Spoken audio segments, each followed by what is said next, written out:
morning, everyone. This is our the Board of County Commissioners work session, and we've got a great crowd in front of us today, so thank you all for attending.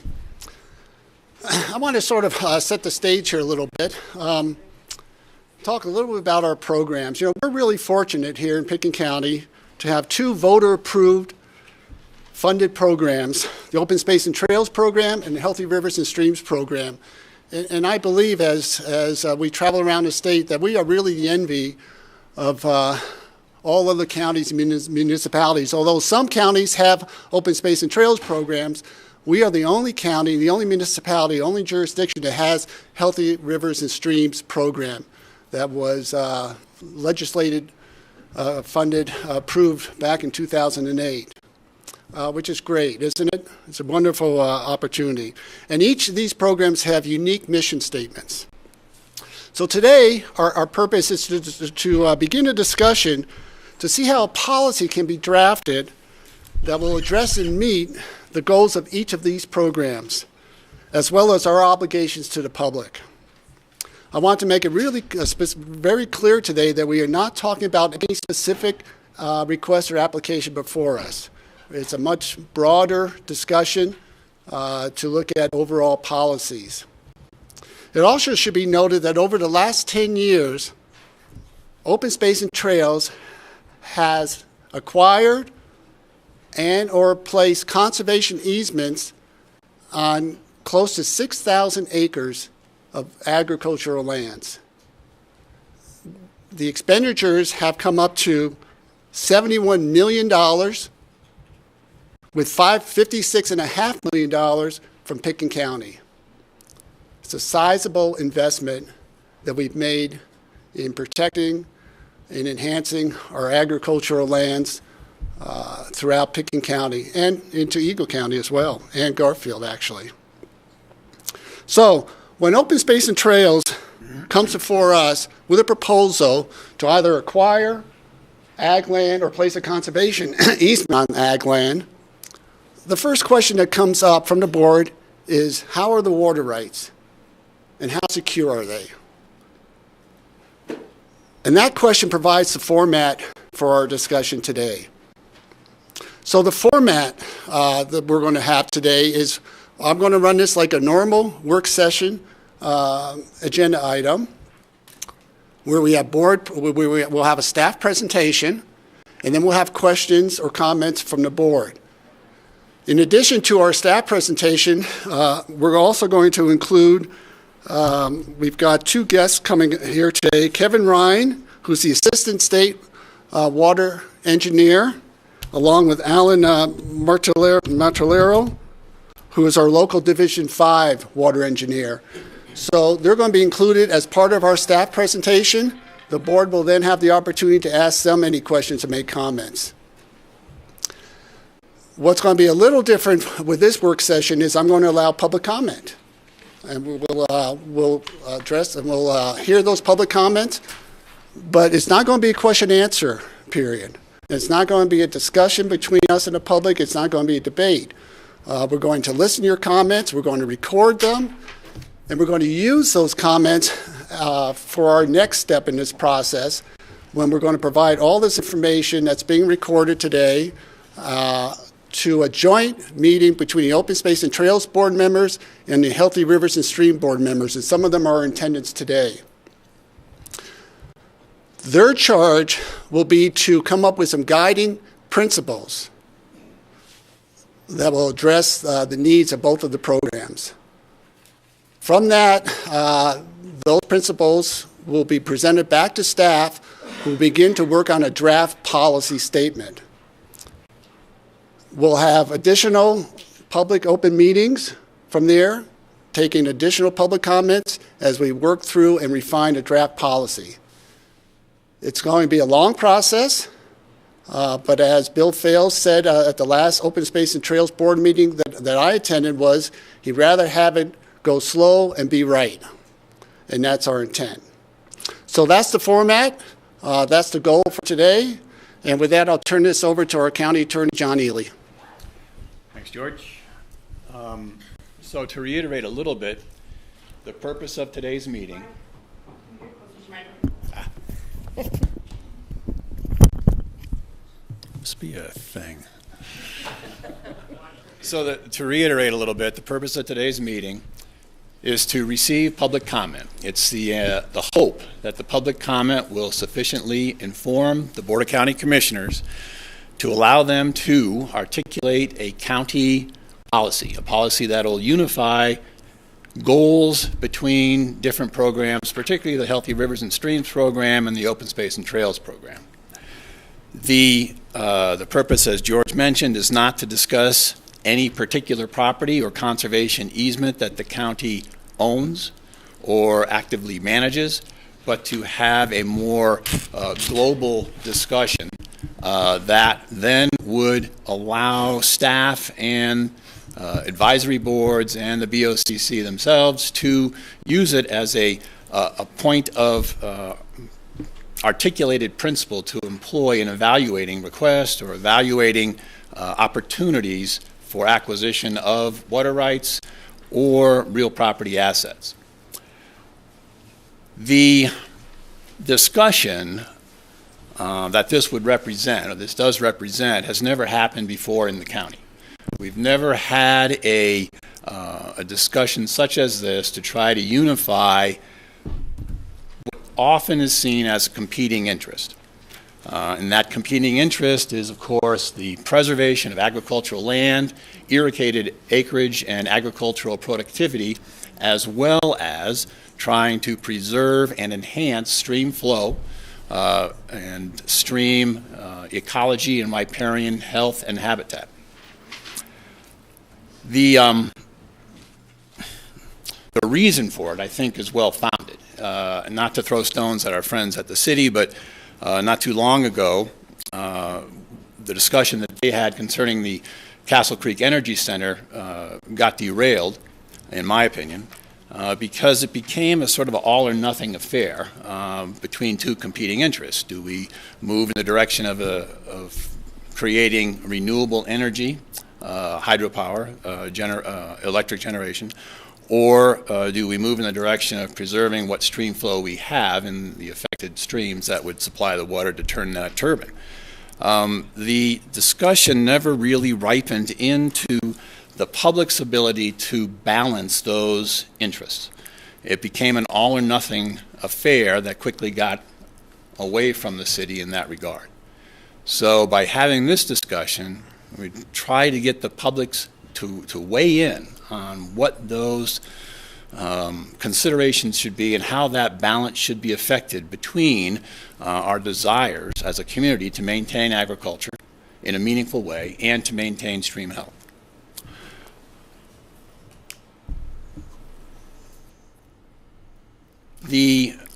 I would also offer that the purpose of this discussion in trying to produce a policy is not to debate legal theory, it's not to debate engineering concepts, it's to try to define a goal.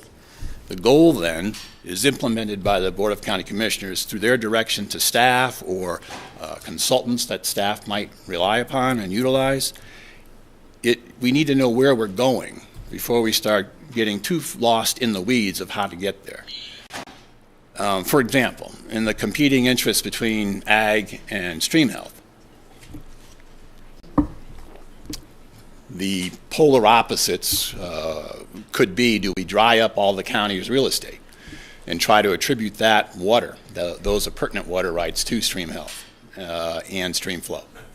And in the opposite direction, do we preserve agricultural productivity, maintain current agricultural practices regardless of, say, climatic change into the future?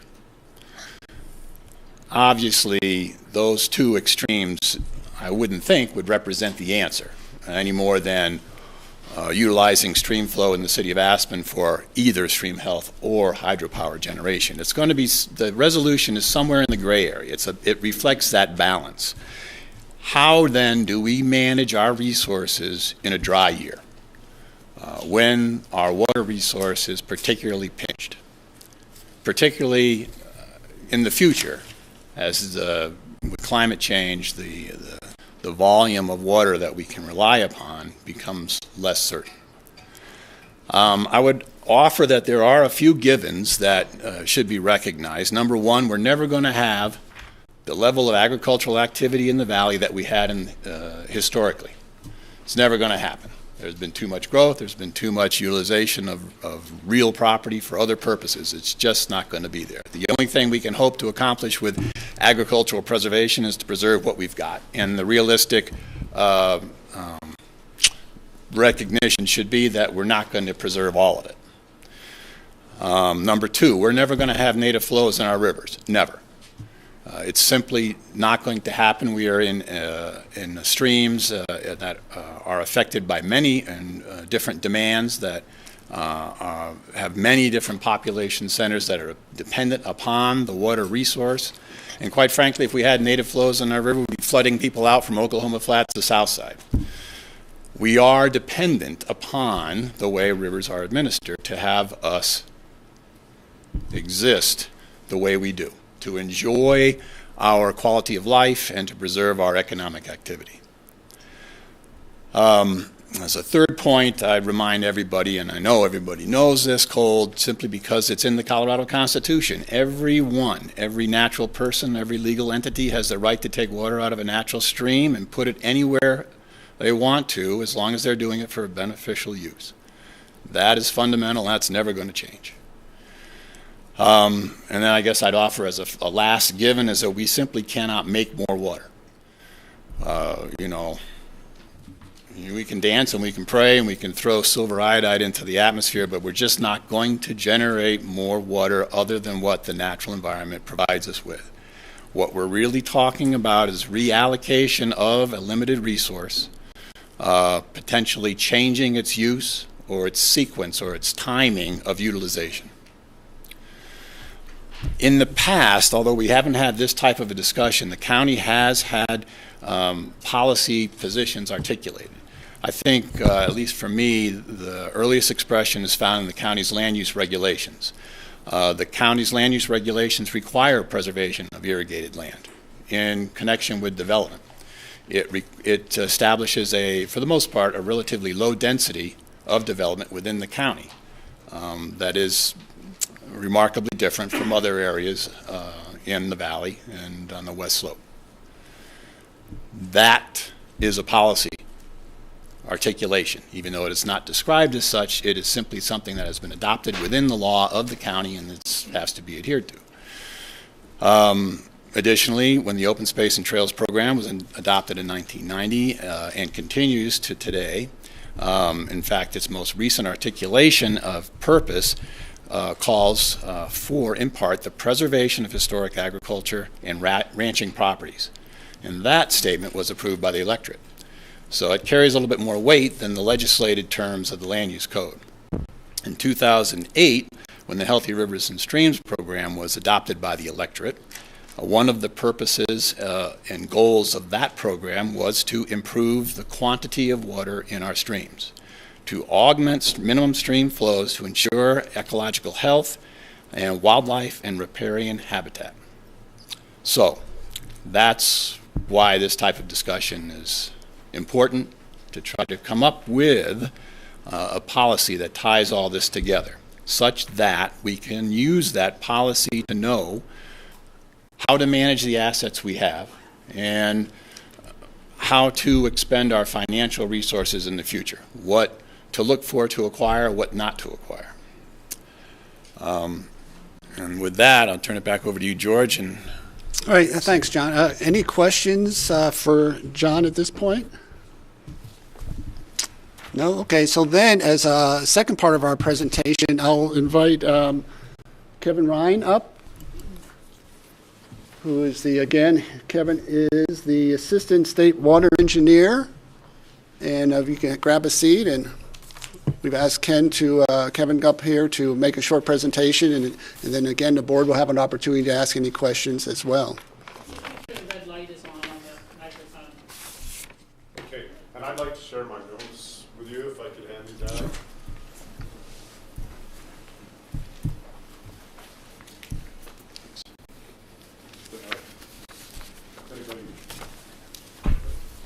Anybody like to see those?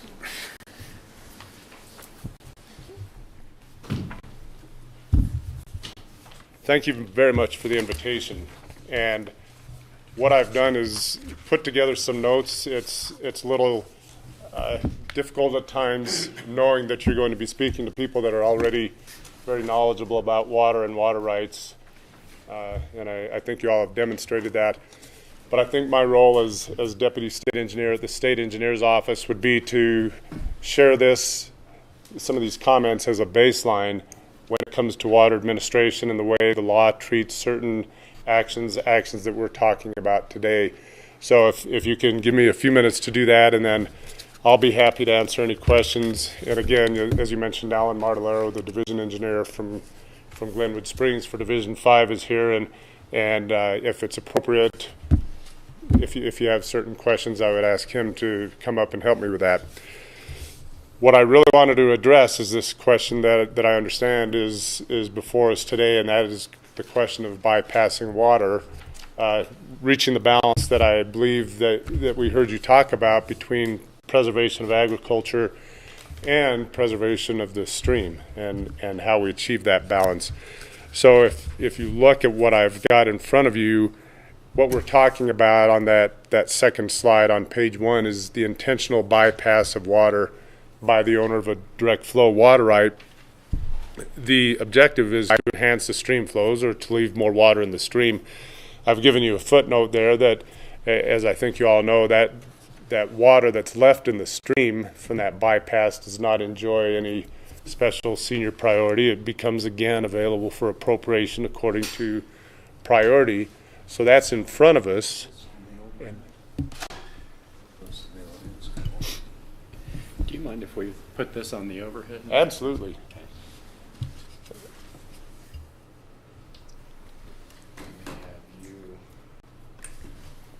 There's I can be a quick learner and move it. Yeah, all you gotta do is as I it's speak. just like the old overhead projector, so Okay. if I can figure it out. We have to readjust every time. Yeah, bring it down. There we go. Perfect. And I'm happy to do that. Okay, thank you. Okay. Thank you. And even better. Thank you. So what we're looking at right now are the points I made in my notes that You can slide that the chair. the final point then is that this is a water right that is in priority for this water user, and if not for the bypass, that water user could put that water to an actual beneficial use for its decreed use. And then I'm going to flip to the next page, Amy. There are some water rights, water administration questions that come with that, and I've outlined them for you here. How does this practice affect the future use of the water right? And we'll break that into two pieces. One, just the continued use of that water right for its originally decreed use, and then also the impact it might have in a future change of use proceeding. And I think you folks know where I'm headed with this, but it gives us a good baseline to have the discussion. The second question, does this subject the water right to certain abandonment considerations? As you know, our water law provides for abandonment of water rights if water rights are not being used. This gets back to the old use it or lose it discussion. The water rights could be lost in certain situations. And finally, what about waste? I pose that as just a general question. Now, I think you all have seen this little sketch in one form or another. It's a good, got good utility for making certain points. And I want to just make the point about the historical irrigation practice that we might be talking about, where we have 20 CFS flowing through a river and a water right that can divert 10 CFS for a decreed irrigation use. And in this example, that water right is diverting 10 CFS, and I guess in a normal season, that could end up being about 1,000 acre-feet that would be applied to the crop over the entire season. And of that 1,000 acre-feet, about 6 CFS, 600 acre-feet, we could imagine would be consumed by the crop, and we would have 4 CFS of return flow, that's over the surface or deep percolation, returning to the river, and that amounts to about 400 acre-feet. So that's a good thing to look at, and we see the flow was diminished by 10 CFS, but then we're back up to, on average about 14 CFS due to the return flow. Excuse me, I want to make an important point while we're looking at this slide, and that is about the term efficiency, because efficiency can be a very broad term, can often be ambiguous. But in water rights administration and water rights engineering, efficiency has a very specific meaning. And I'm going to reduce it to actually a mathematical term. Efficiency is the ratio of the amount of water that's consumed by a practice to the amount of water that was diverted for that practice. And in this case, we diverted 10 CFS, and 6 CFS is lost or consumed. Or using the other terms, 1,000 acre-feet applied, 600 acre-feet consumed. So our efficiency here is 60%. That's not a value judgment. It's not subjective. It's just our calculation of how this system operates. The reason that's important is that really relates to the practice that's going on. This may be a fairly level field that uses furrow irrigation, and everything is in place just right for it to achieve that efficiency. So I don't want to belabor that. It's a good point to make, though, to understand efficiency. Move to the next page. We don't need to spend much time on this, but it's a nice breakdown. We originally had 20 CFS in the river, and that's broken down to 10 CFS that remains in the river, 10 CFS that's diverted. Of that diversion amount, you can see 6 CFS, or about 600 acre-feet, was consumed, and about 400 acre-feet returns to the river.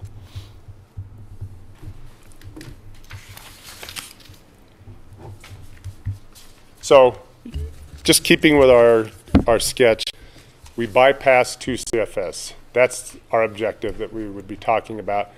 Only 8 CFS is applied to the field. So, for the rest of the numbers, I've left question marks. Excuse me. Do we instead have only 800 acre-feet applied? Or do we still have 6 CFS, 600 acre-feet consumed by the crop, 4 CFS, 400 acre-feet returning to the river?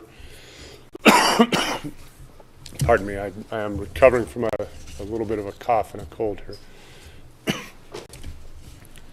And what's left in the river when we get done?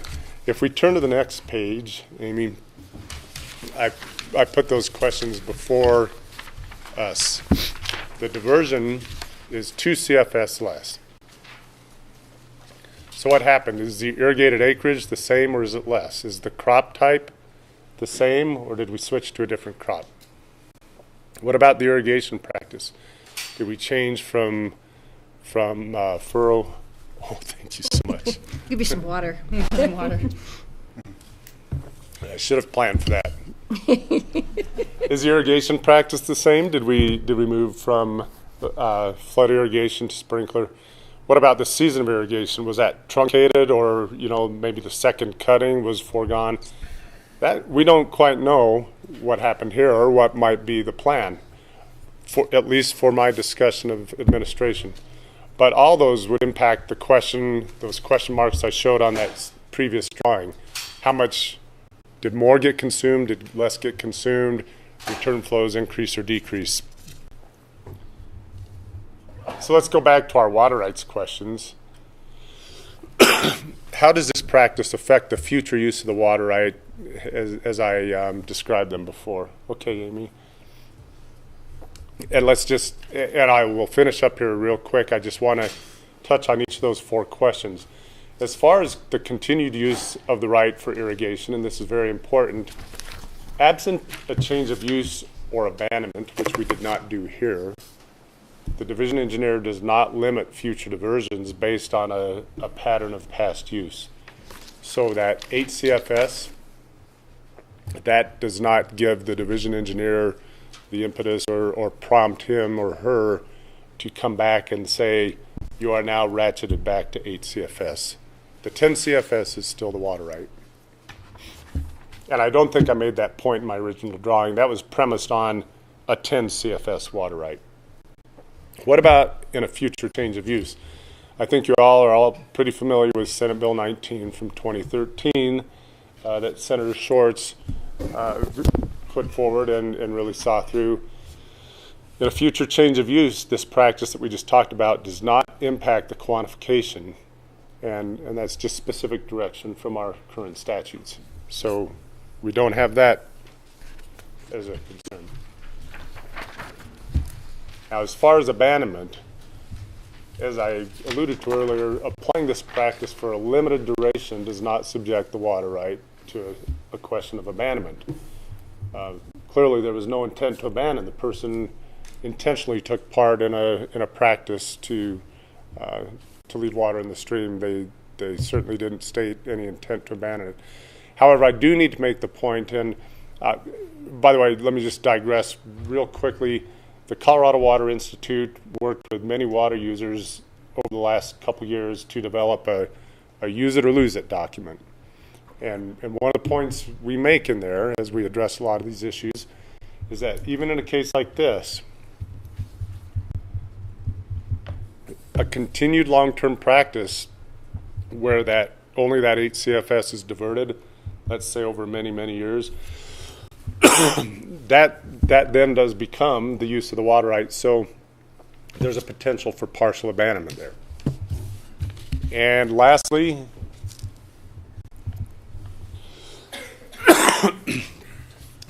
as far as the question about waste, curtailing a wasteful diversion, that's an independent administration matter by Alan Martellaro or the division engineer and his or her administration. So it's not necessarily related to this, but it's important to distinguish the concept of waste from the concept of an ideal efficiency. And that's why I made the point about efficiency just a few minutes ago.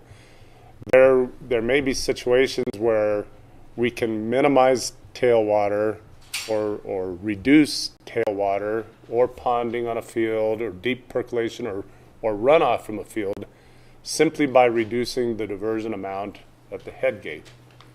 And so we think about that when we talk about waste.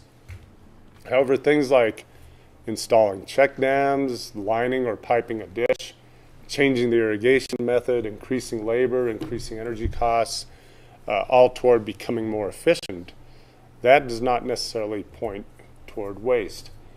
We have this discussion at the state engineer's office fairly frequently about the administration of waste and defining waste.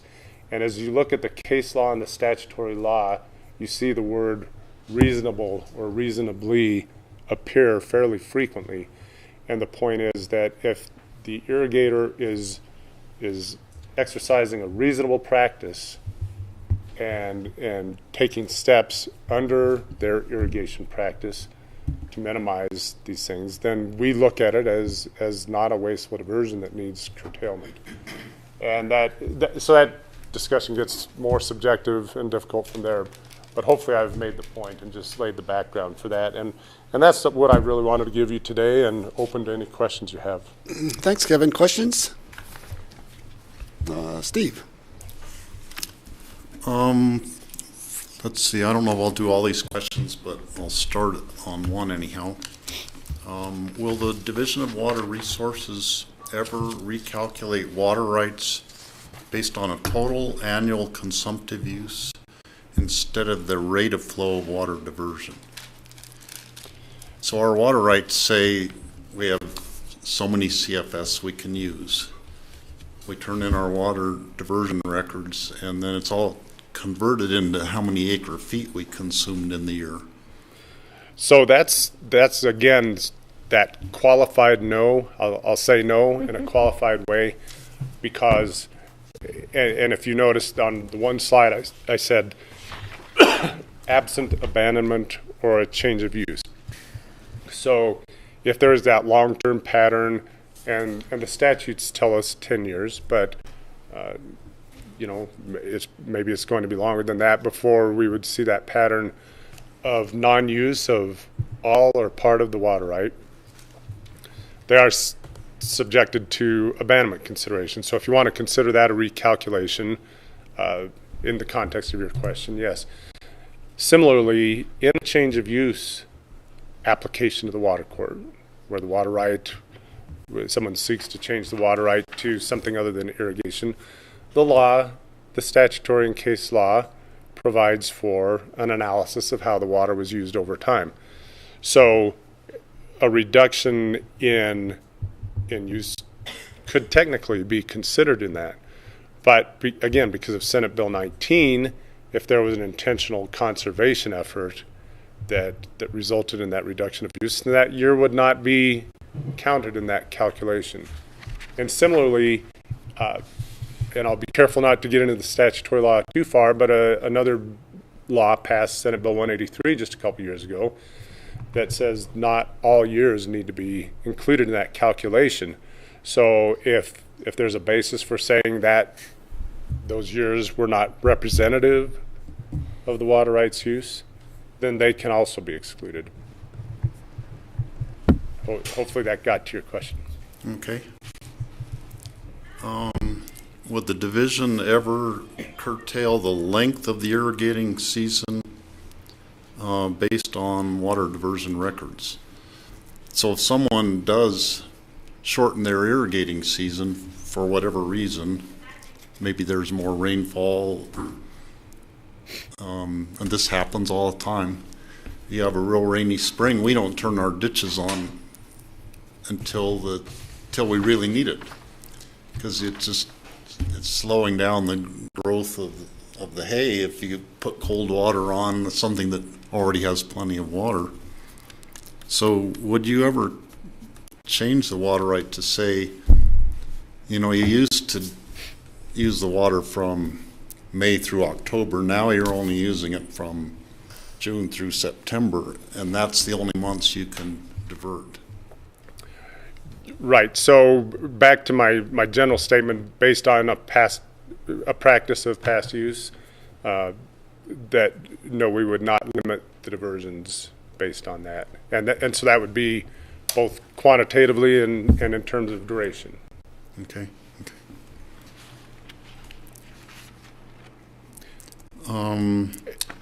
Last question. This is just thinking out of the box kind of a thought. The rain falling on a person's land doesn't belong to them, it belongs to the people of the state of Colorado. We all have been reminded of that in the rain barrel discussion.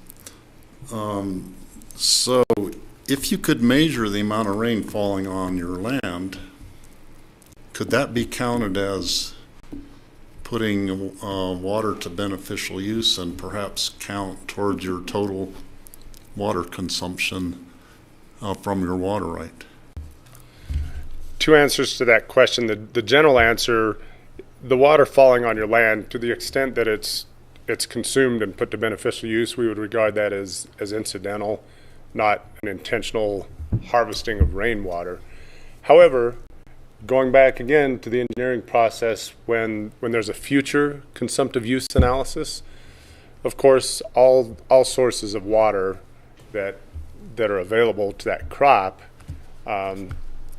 are considered in determining the crop's actual irrigation requirement. CIR, crop irrigation requirement, is an engineering term.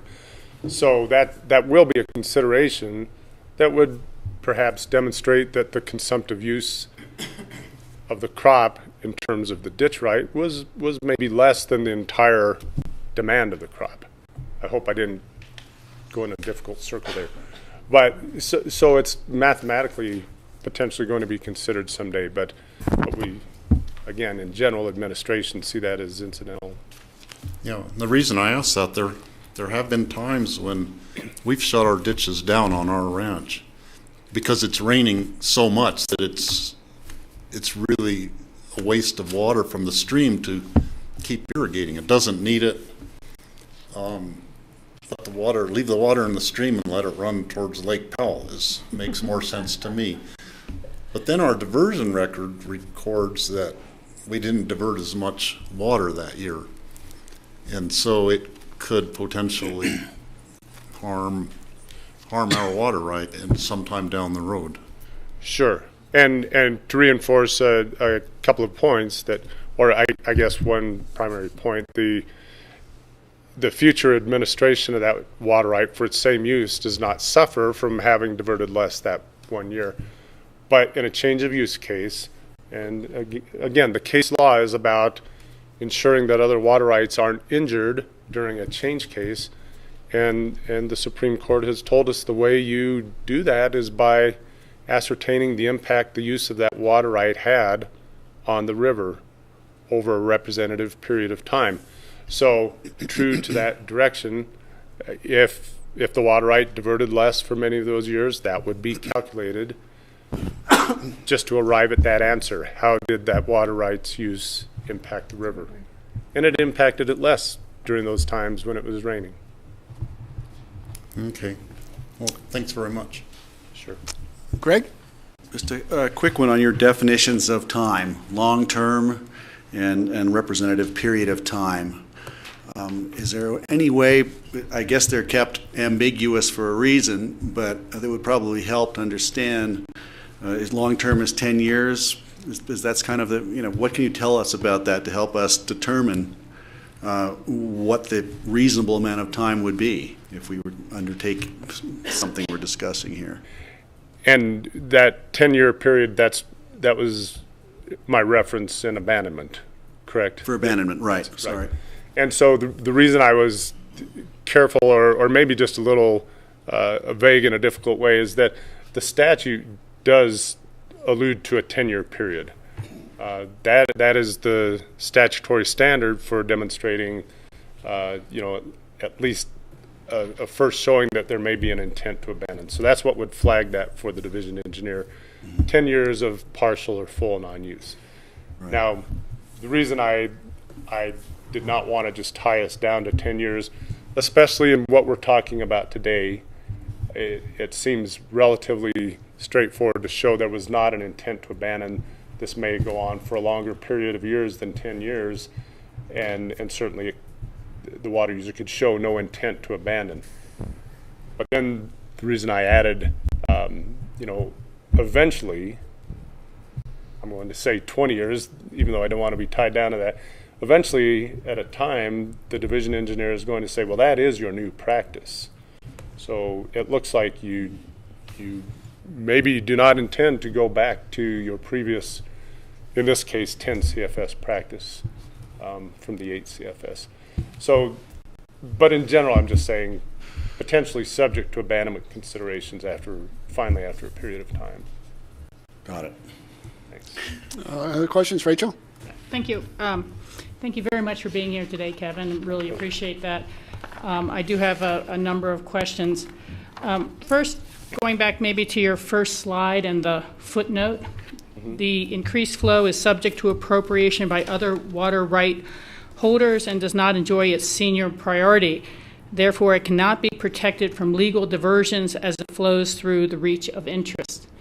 And so I would take from that, and you please correct me or amplify the answer, that if there was another senior right above where this water is being put in the river who is not taking their full share because they had to make sure others below them got some share, that senior water right above could take now their full share. That's correct. And so the water, or someone basically within the same reach where this new water is being added could take that immediately as well. It would be available to them. That's correct. And then below as well. So there's nothing that really shepherds that water to a specific goal or point. Absolutely, other than the priority system. Yes. And so we would expect anybody engaging in this practice had done their homework or through some coordination ensured that was not the case, that this would just result in somebody else diverting it another 100 yards downstream or something. Okay, and so essentially someone could also then file a new water right and have a new junior that, again, as long as the seniors below that were satisfied, they'd be able to take that water. That's correct. Okay, so it doesn't get any sort of long-term protection in the river. The other questions, You had mentioned that the Division of Engineering would not question this use per se, but that would not prevent another private party from questioning the right and potentially taking it to water court as waste or other means of limiting and reducing that water right. And let me just ask you to clarify, I said that the Division of Water Resources would not question this practice that I put in my little drawing of reducing it by 2 CFS. And so give me a little more context. But I guess I'm wondering, could a private party challenge that the water has not been wasted, that the new use is, the practices of irrigating for consumption purposes now show that it can be done with significantly less water, 20% less water, and therefore the old practices were somewhat wasteful, and you can't claim the full right anymore because you need to leave it in the river, you need to leave it for other water users because you really don't need that much to produce the same crop. Could Thanks. someone else challenge? Yeah, thank you for that. And certainly could, and maybe we'd like to look at it as less of a challenge, but it could happen that this practice that we engaged in just had the effect of shining a light on, where maybe for lack of a better term, the wasteful aspect of the diversion was not evident before. Now maybe it is more evident by virtue. And the reason I phrase it that way is that, as I talked about, waste is not, it's just not so black and white because there's so many components to it. However, as you said, this practice could then demonstrate that, well, perhaps it was. And then I think it would be up to the division engineer and his or her authority to ensure that in going back to it, it is not a wasteful diversion. Okay.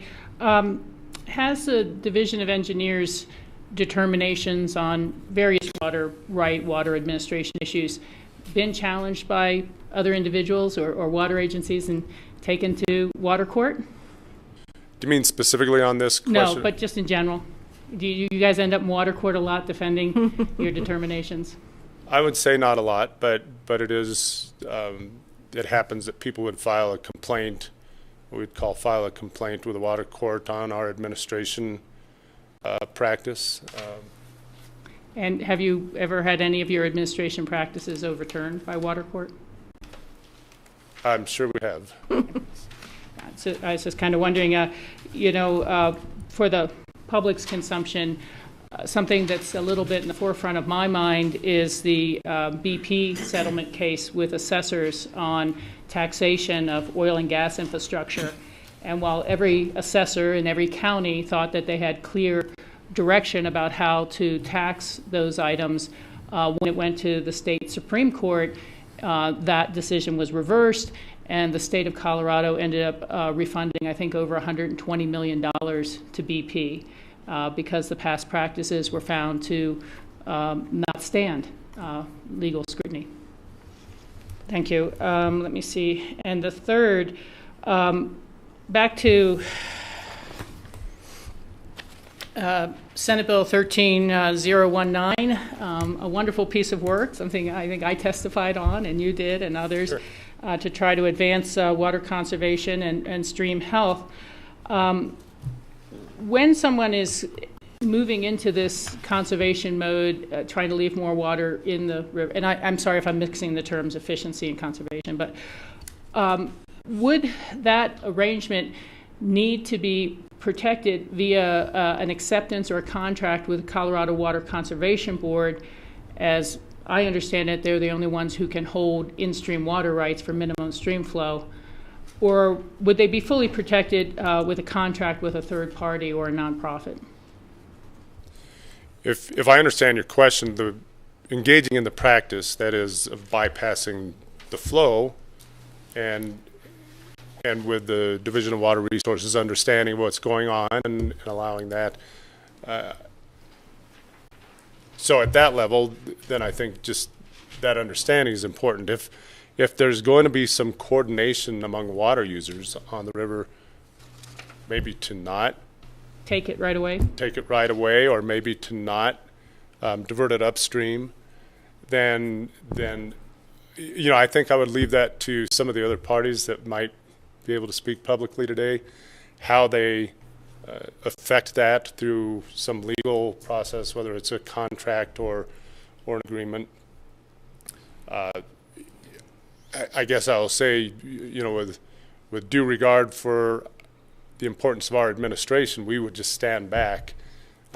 We would go back to my footnote on page 1 where it's available for appropriation, but through some agreements, perhaps then it's not appropriate or not diverted by someone else.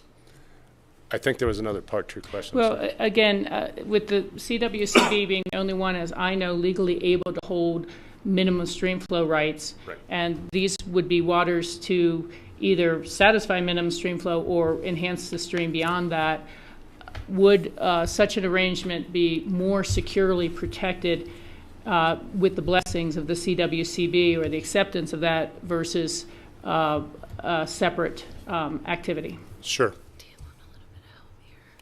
We'll take public comment in a little bit, Amy. Yeah, I'm and- asking the engineer.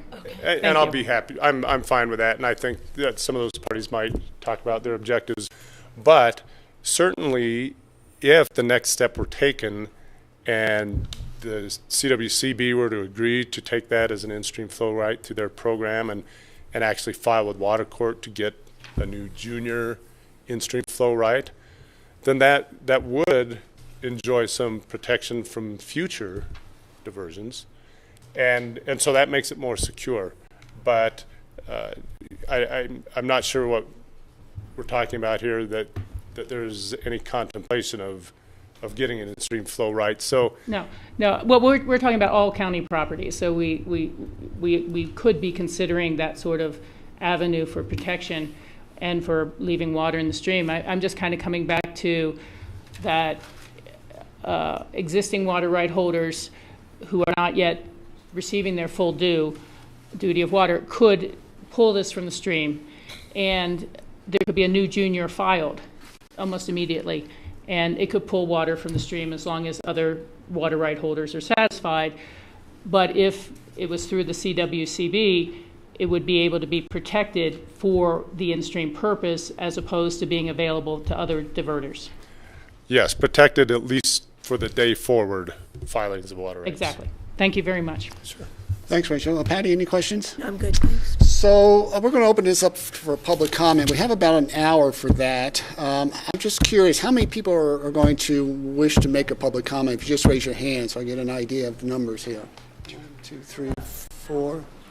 Oh, and is Alan going to speak too? Alan Martellero, didn't you say he was going to speak? No, only if there was a question specifically. So, I thought Alan had a little presentation. no.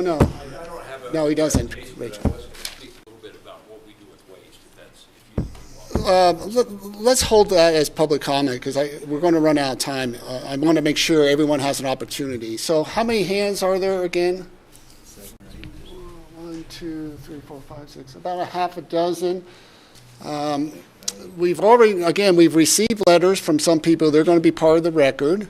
All that information will be passed on to the joint board meetings. So what I'd like to do is ask public comments be limited to no more than 5 minutes. I'll give you a signal when you're at about 3 minutes, 2 minutes left to go. And again, it's just public comment. We're not going to, we'll record any questions, but we're not going to respond to questions or have a debate. We're just gathering information at this point. And again, we're not looking at, this public comment is not for any specific request or application in front of us. So hopefully that's clear to everybody. So with that, we'll just go back and forth. This side of the room, who has a hand up? And just come to the mic and please identify yourself as well.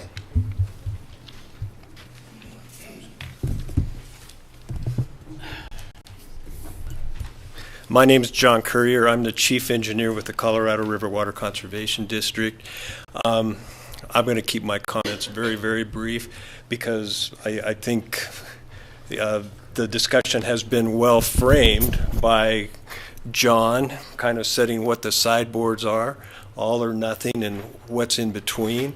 I think Kevin's done a really good job articulating the legal issues and the administrative issues. From my entire career first was ag, and then I've spent 30 years as a consulting water engineer on the West Slope, a lot of it in this valley, and then for the last 7 years with the River District. I applaud you for having this discussion, and I think the county has some resources that you guys can use very creatively and wisely that accomplish both pieces of the mission.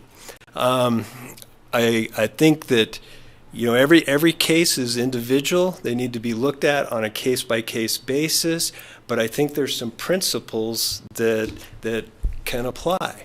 I think you can absolutely maintain the viability of the ag component. That's critically important. I think that's critically important to everything we at the River District do. And I think you can do it in a way that wisely stewards the resource to also enhance stream flows. I would urge you to not fixate, if it were, I hesitate to use that word, on waste. I don't think that's really the issue at the end of the day. The issue at the end of the day is Steve making sure that he has what he needs to irrigate, to grow the crops he needs, ultimately. And that's the value that he receives from his water right, is being able to do what he needs to do with his water right.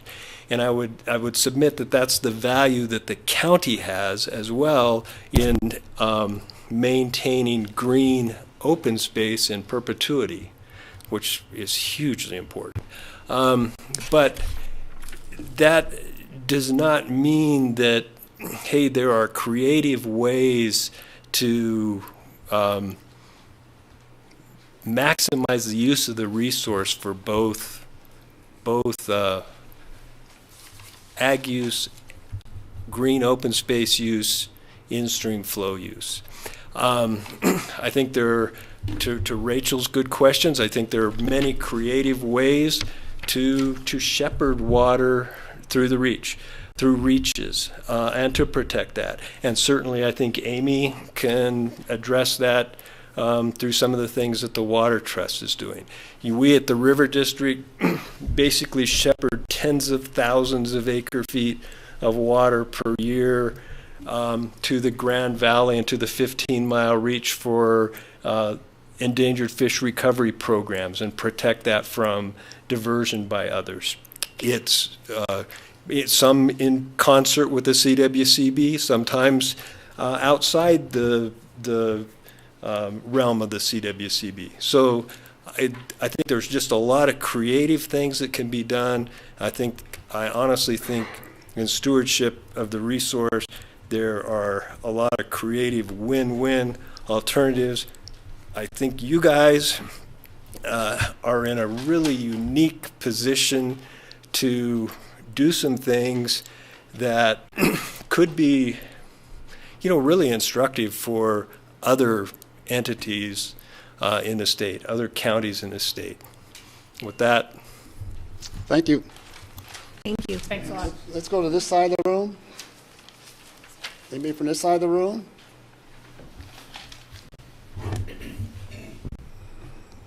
Dual. You don't get dual times. You still only get about 5 minutes.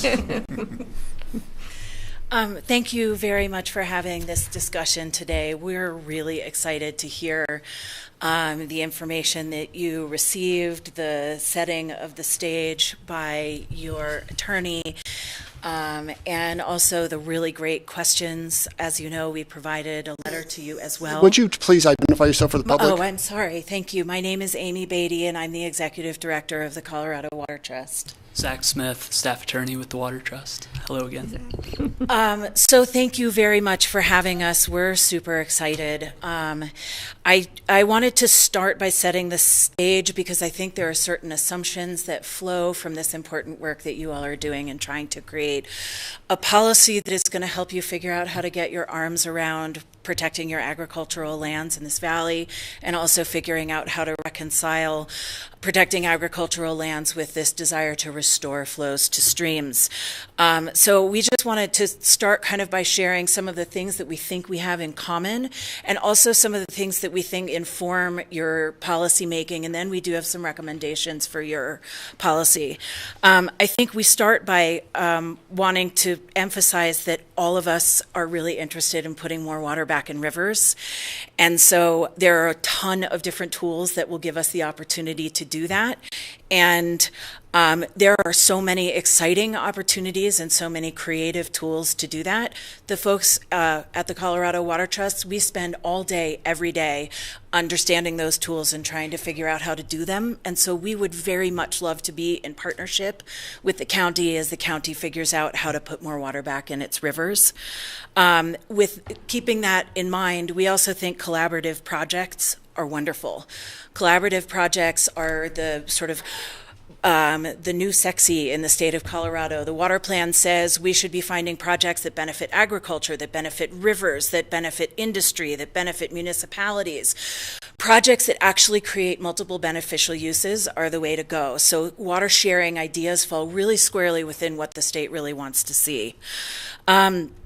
Sometimes you can't achieve the sonic boom. That's the sort of way we discuss things at work. You can't boil the ocean all at once. Boiling the ocean takes a really long time, but you can certainly start teacup by teacup, heating up water and then adding all of that water together to get to where you want to go. Those processes also aren't mutually exclusive. They can run contemporaneously. You can have the big policy takeout that you'd like to see or the change in Western water law that you'd like to see. But just because you want to see really big changes in Western water law doesn't mean that these sort of smaller and more incremental projects that you can move forward with don't have their own merit and value. They can show you how the tools aren't working. They can show you how the tools are working. They can be measured and monitored. So there's a lot that you can learn by approaching progress incrementally.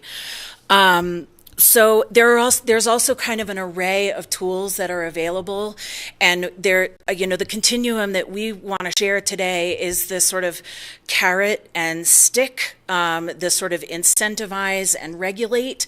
There is a spectrum of ways that you can approach making change, and some projects are pure incentivizing a change in behavior, and some projects are very regulatory. Thou shalt do something different, and some are a little bit hybridized. And there is a really cool spectrum of tools and possibilities out there on the incentivized side, and the incentivized side moves into that sort of gray area of incentivize and regulate. And so we really want to encourage you all to think a lot about what the tool you're considering looks like, because in our experience, getting together with people and working with people and collaborating with people oftentimes changes people's hearts and minds and willingness to actually change their own behaviors, which may be something that we want to see. So I also really understand the county's desire to preserve agriculture. Solutions should find the best way to balance ag interests with the needs of the river. Our board likes to talk about blue water and green fields. So we've actually been in the space of developing a lot of very cool tools that are ag and environment partnerships. And at some point, we would absolutely love to discuss in detail, going through the sort of level of detail of the how of the projects with anyone who's willing to talk to us. So we would love, Commissioner Richards, if you would let us have a conversation with you about how the tools work, because we spend all day trying to figure out how to make sure we maintain Colorado's important, vital agricultural community and also putting water back in rivers. You're nodding. Am I at 3 minutes? No, but you're close. But actually, the conversation includes with all of us. all All of us, not me. Oh, It does not sorry. include just one I commissioner. just That's meant that fine. the- That's fine. That's fine. I just meant that the very specific I understand. questions That's that we would love to have a conversation with you all. So it would be really helpful if we could actually have an exchange, because we feel like we can share with you what is happening on the ground better than just talking at you, because discussion is so fruitful and productive. And, you know, the incremental progress idea actually has borne itself out in another very similar landscape that you all are really familiar with, which is land conservation. The early land conservation projects were imperfect. The early easements are kind of doozies. A lot of folks are looking at the early easements and trying to figure out how to revise the language, but it gave birth to an incredible movement of land conservation throughout the state of Colorado. So do not underestimate the small incremental progress, being able to amplify your activities, and also just keep in mind that just because you move forward with particular projects doesn't mean you're foreclosing lots of other avenues. And some very similar issues were raised in the early stages of conservation easements. Why on earth would we pay someone to not do something they weren't thinking about doing today? So just keep in mind that that was a really, a kind of revolutionary idea in its early stages, and it's now so commonplace. You all mentioned you have 6,000 acres of agricultural land under easement, and I don't know if that's your entire easement portfolio, because you might have not agricultural lands under easement, but that's a wonderful accomplishment. But in the early stages, you were in proof of concept stage. So don't underestimate the need to just start putting cool things on the ground and start actually kind of trying things on for size and piloting ideas, because that is the way you get yourselves to this sonic boom.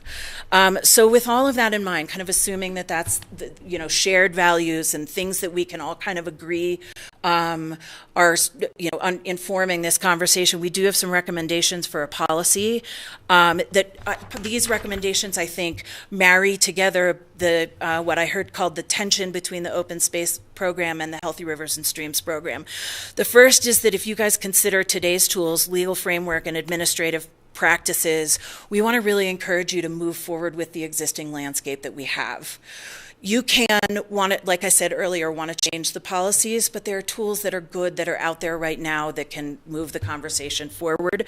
So use your existing landscape to help tell you what you like and don't like, and limit the applicability 1 year, 2 years, but try things on for size. So adopt a policy that says tools today to try things on for size are good, and we should experiment and innovate, because experimentation and innovation give you an open door to continue to work with other water users. If you say yes to one small project now, your door is open. The community is watching as you all make these decisions about who you want to work with and how easy it is to work with you all. So innovate and experiment, because that's the only way you all are going to actually know what works.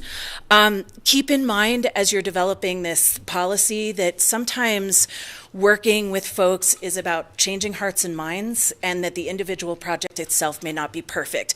If you looked under the hood of any water transaction, consumptive or non-consumptive, you're going to find some stuff that's not perfect. You're going to find some stuff that isn't exactly the way you want to see the world. I come from private practice for 5 years, and there were all kinds of projects we've moved forward with that had some risk associated with them. Non-consumptive projects are no different. You're going to lift the hood and see some things that are wrong with them. I want to encourage you to move into a little bit of risk, and especially if it's a landowner who's willing to undertake that risk themselves. You need to start to wrap up, Amy. Okay, perfect.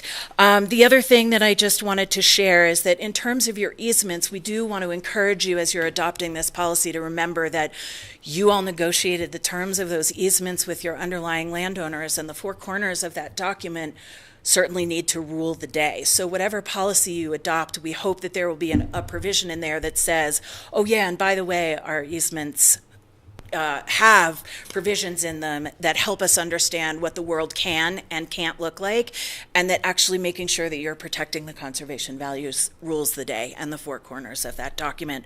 We are so grateful to have had this opportunity to speak to you. We really would like to encourage you to allow us to have a discussion with you. I do have some refinements about the answers that you heard from Assistant Director Ryan about how the tools can be used.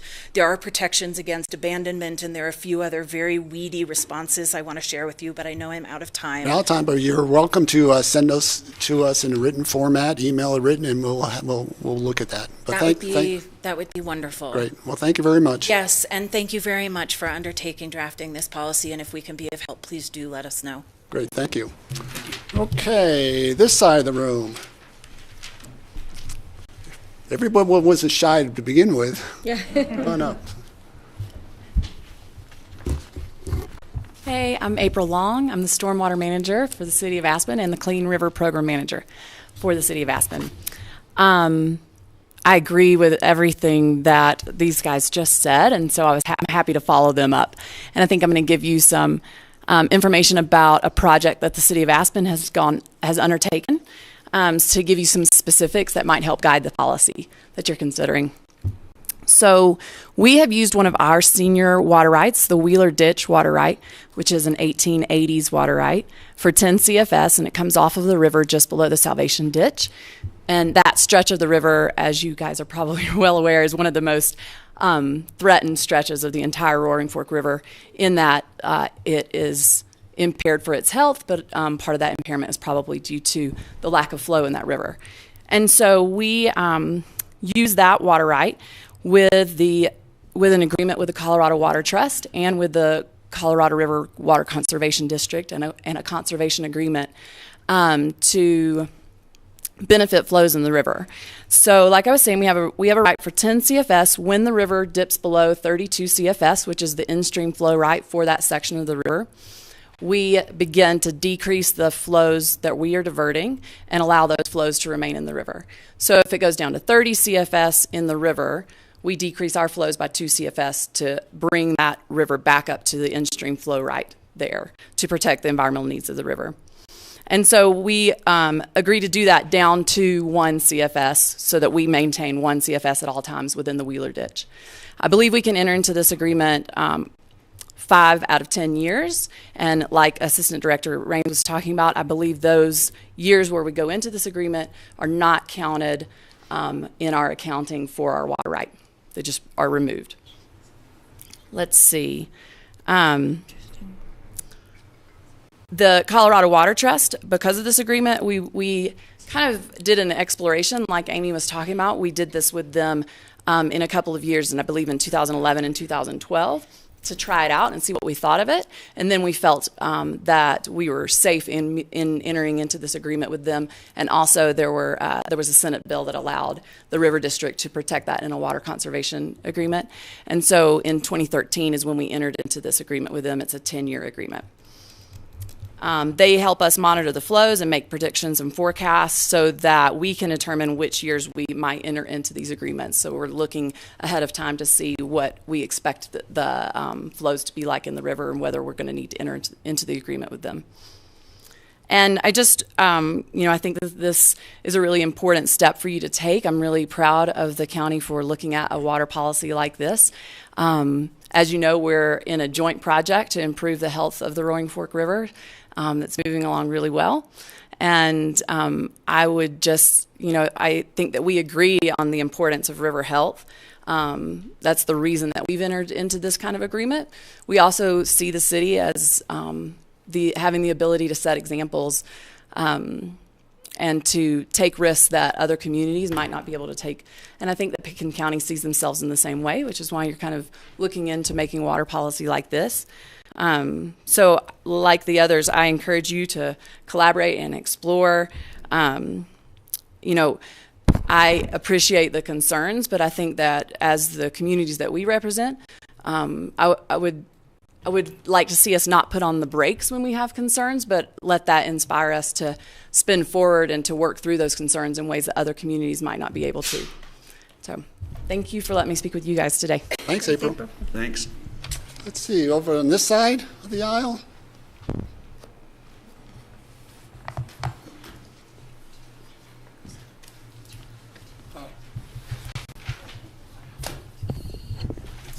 I'm Bill Fales, for those of you, but an owner with my wife Marge at Cold Mountain Ranch. Just a couple of things that I think we need to keep in mind as we move forward in developing policy. One is, I guess, the Willie Sutton theory. He was a bank robber in the 20s and 30s who got caught a lot, and the judge asked him, well, why do you rob banks? And he said, well, duh, that's where the money is. And using that theory, I think what you have to do is work with agriculture, because agriculture is where the water is. I think statewide, something like 85% of the water is owned by agriculture. So you may come up with a great program, but if it doesn't work with agriculture, it won't accomplish much. And so I think that's really important to keep in mind. And then I think that policies are great, but every case that you look at that's presented to you is going to be so fact specific. It's going to really, for instance, Rachel, and I'll talk to the whole board, but Rachel brought up the issue of if someone could file a new right, a junior right, but when the flows are low, certainly on the Crystal now, because we don't have any out-of-basin diversions, so possibly it could be different on the Roaring Fork, but on the Crystal, when the flows are low, there is already in place a call by Cameo, the biggest call on the river. So there cannot be any new right that would affect that someone could take that out. We are protected under the Green Mountain agreement. But so everyone is absolutely fact specific. Whether there's a intervening headgate between the headgate that's proposing to reduce flows and the critical section of water, of river that you want to protect. You have to look at every individual fact specific thing. On conservation easement, on water that is protected by a conservation easement, really the change of use has been taken off the table, so you don't need to consider that, because hopefully all of your easements, certainly every ones I've been involved on, ties that water to the land. And they're not allowed to sell it for industrial or municipal use. So change of use issues are not an issue that needs to be considered when you're dealing with water covered by a conservation easement. What we're looking at is abandonment and if that risk exists or not. So those are my comments, but I just really encourage you to work with agriculture. I bring that up because with the Roaring Fork Conservancy, with the Water Trust, with the Public Council of the Rockies, we had a lot of meetings over the past 4 or 5 years in Carbondale. And every ag owner of water unanimously did not want to work with a CWCB, and that's no criticism of the CWCB. They do good work, but their process is just much more invasive, and the water right owner gives up more control of the water than what we can do if we work with a river district. So thanks. Thank you. Thanks, Bill. Let's go over onto this side.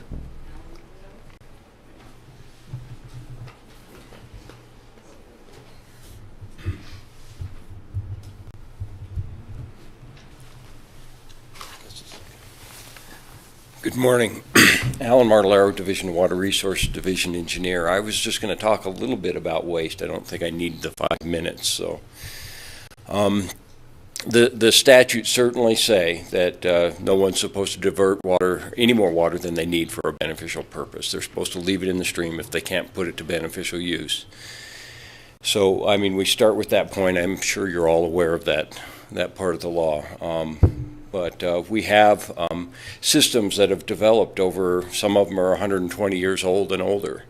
And the method and operations within those systems have sort of been ingrained in them. And so it's not always an easy thing to go out and identify waste, because you're talking about changing something that's gone on for a long time.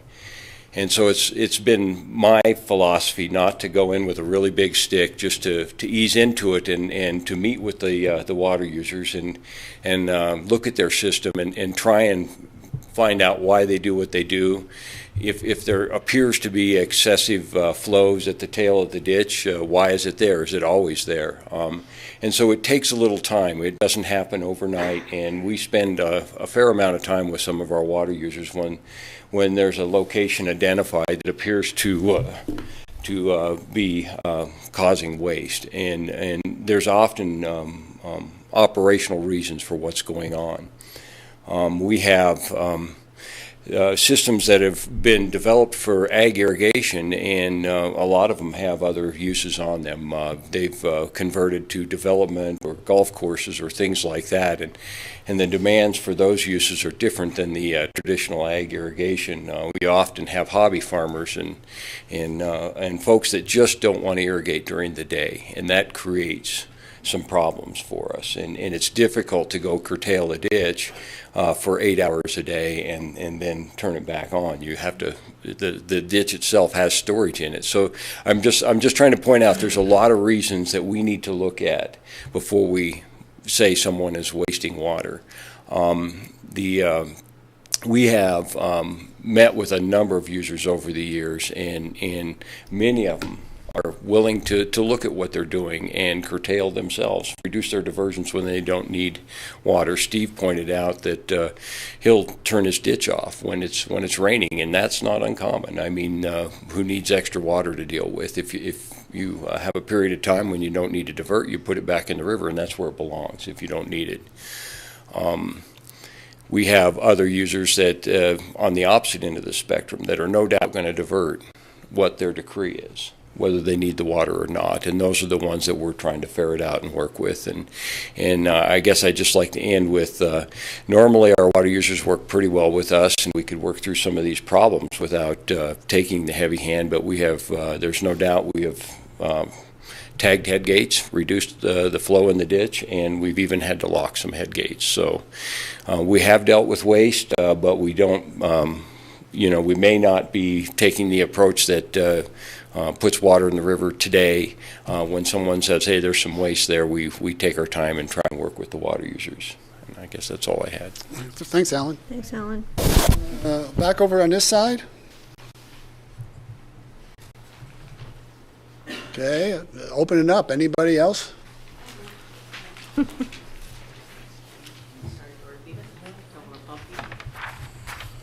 Morning.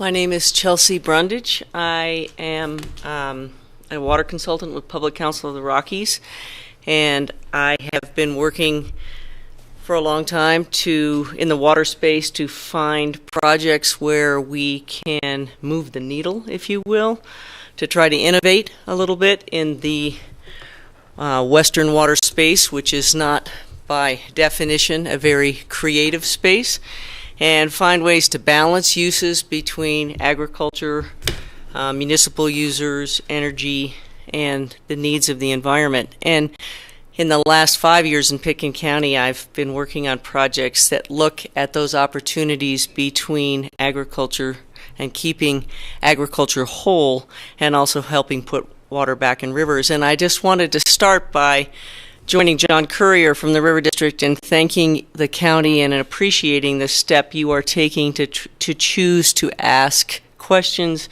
and to listen to other people and their experience as you develop a policy to guide your decisions about how the management of agricultural water and the protection of agriculture can also fit with the protection of rivers.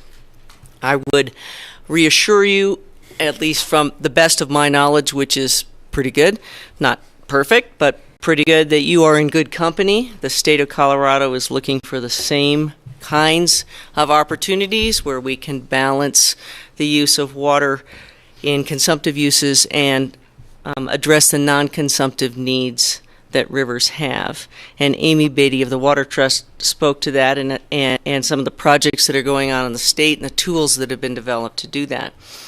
The last 5 years I've worked as a collaborator, as a partner on a project on the Crystal River called the Crystal River Management Plan. That plan is not the subject of today's conversation, but I wanted to bring it up because we developed from design to execution and implementation today that Crystal River Management Plan with a very purposeful, with the intention of trying to demonstrate to the state, to the county, to other entities in Colorado, that there are certain of these hurdles associated with trying to address the needs of rivers and protecting other water uses and water rights, that there are ways that you can crack that nut.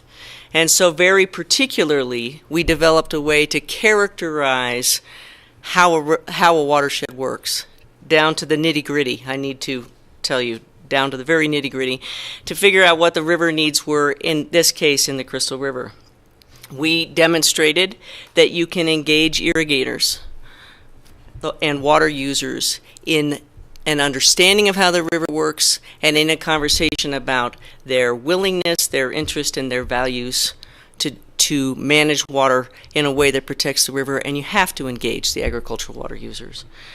We demonstrated that there are steps that you can take that will protect agricultural water rights, sustainable agricultural operations, and will benefit rivers. And in doing that work, we spend an awful lot of time relying on many of the experts that are in this room today and people who are not, to look at the policy and legal questions that surround the issue of protecting agriculture and putting water back in rivers. And so I want you to know your questions in developing this policy are a good one. We may have asked some of those ourselves because we did this for 5 years.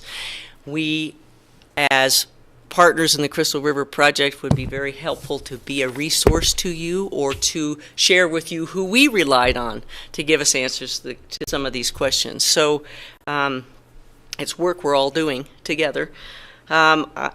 George, when you began this morning, and John, you talked about Healthy Rivers and Streams and Open Space and Trails boards and how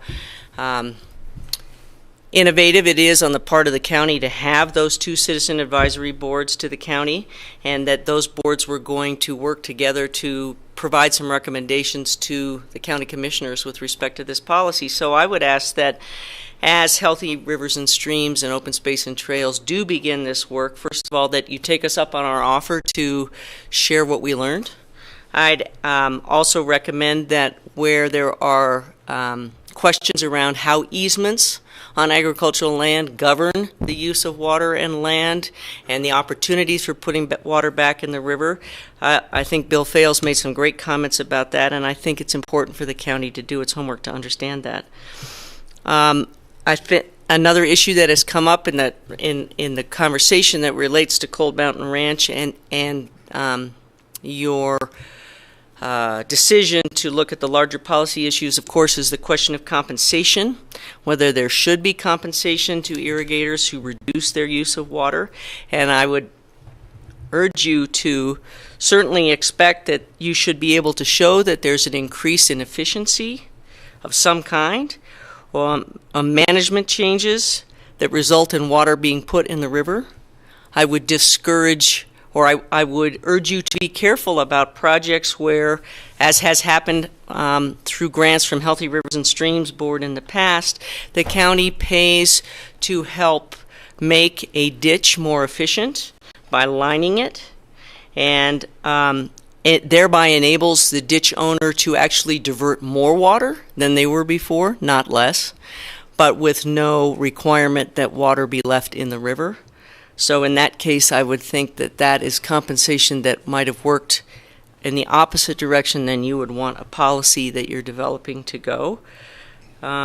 Particularly when a ditch can take more water, and instead of returning any water through tailwater spills back to the river of origin, dumps it in another drainage, as happens on the Crystal and the Roaring Fork. Amy, you'll need to wrap up. I am. Thank you. Where there's a change in use, there's been a question about, is there dry up? Does an agricultural operation has to dry up? And I would say an important question is, when you're looking at the possibility of projects where you're bypassing flows and curtailing diversions on a very short-term basis, what does dry up look like? Because it won't look like a whole seasons of leaving a field dry, because it's only happening for a few days at a time. So what would dry up look like?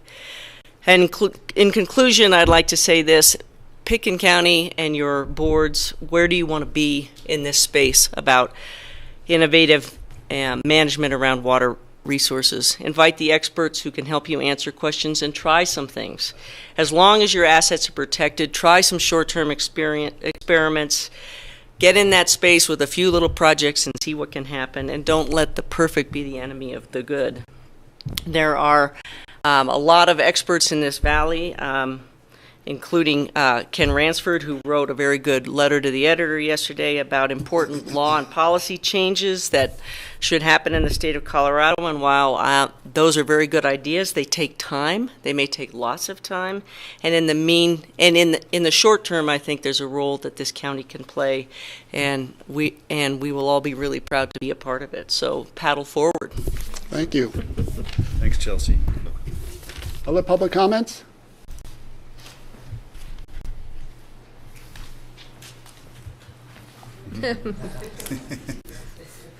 Sorry, I was all the way in the back. I apologize. I have a toddler, and she brings home every cold in Colorado from daycare. So that's been a fun spring. I'm Megan Knott. I'm the Director of Stewardship with the Colorado Cattlemen's Agricultural Land Trust. We're a statewide land trust. We have over 500,000 acres in conservation easement. 2 of those conservation easements are in Pitkin County, and we partner with the county on those easements. Our mission is the protection of productive agricultural lands, and so our highest priority is not making sure that water stays in the stream. Our highest priority is agricultural conservation. We appreciate the county taking up this policy discussion to ensure that the county's goals are unified as they relate to agriculture and land conservation and stream health. I think a strong policy will help us make better decisions going forward. However, I do want to state that conservation easements that are in place today must be interpreted through the conservation easement language that's existing within that deed. The deed itself is the full and entire agreement, and an external policy implemented today can't impose new restrictions on a landowner with an existing conservation easement. So I just wanted to state that. So as I mentioned, CCALT's primary motivation is keeping water in agricultural production.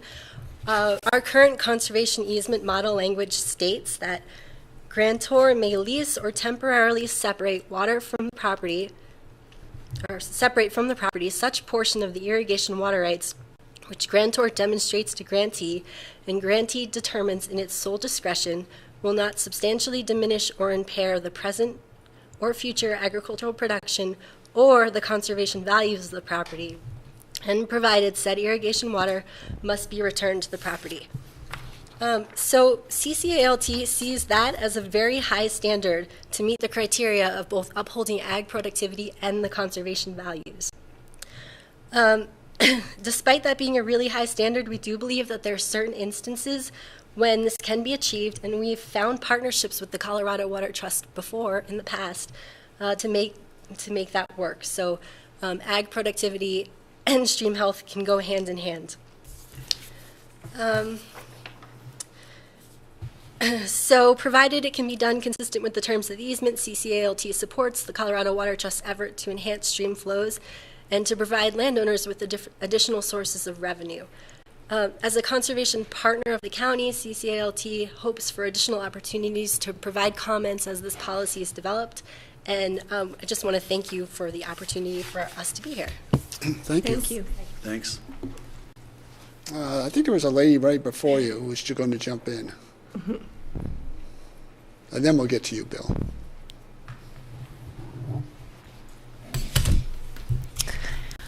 I am Suzanne Stevens from Aspen Valley Land Trust, and I also have a toddler and a cold. So, pardon my voice. But thank you for having this discussion and giving the public an opportunity to weigh in here.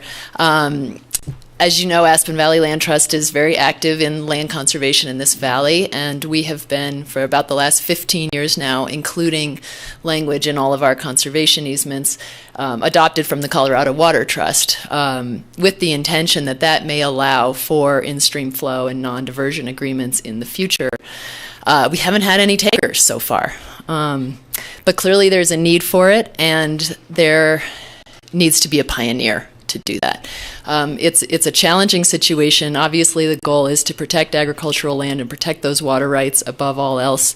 But there seems to be a way, and there are existing tools on the books that seem to allow ranchers the flexibility and tools not to have to divert their full water right at all times. So I think there's a lot of value there for both the environment and our ranchers. And frankly, anytime we can give them a tool that does allow for flexibility, I feel like we owe it to them to step forward into that and really work with them as partners to find how that's best going to work. And it may take some experimentation, grant that. So I'm delighted that the county's looking at implementing a policy here. I would encourage you to remember that that policy has to be mindful of, as others have mentioned before, the four corners of the document, that there are, conservation easements themselves are the binding governing document. And those water rights are still owned by the rancher. So even though the easement encumbers them, it is still the rancher's right to be able to work with them within the bounds of that document. So thank you again for having this conversation. We would love to stay involved and continue commenting as well as you develop this policy. And we will be eagerly watching. This could be a real game changer, and the precedent that you set here and how your policy develops could definitely influence other of our landowners who've chosen to conserve their land. So thank you very much. Thank you. Thank you. Bill?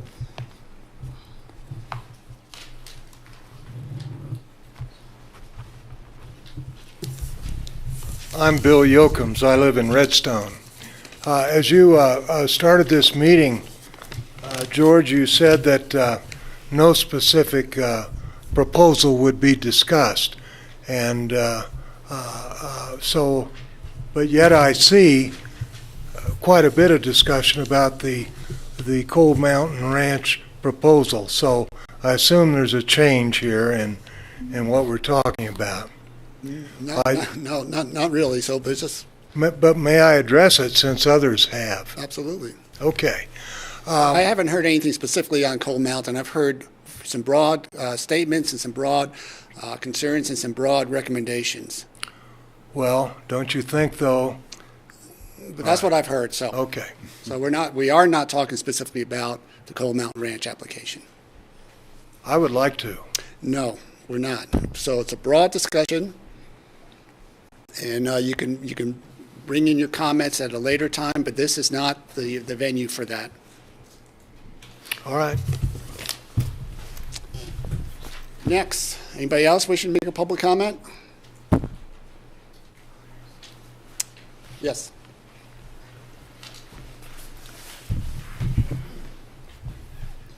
I'm Ken Ransford. I live in Missouri Heights, and I also want to thank you for having this discussion. I've been involved in this discussion for most of the past decade, and I wrote an article in the paper yesterday, a guest editorial in the Aspen Times, so I'd like that to be part of the record.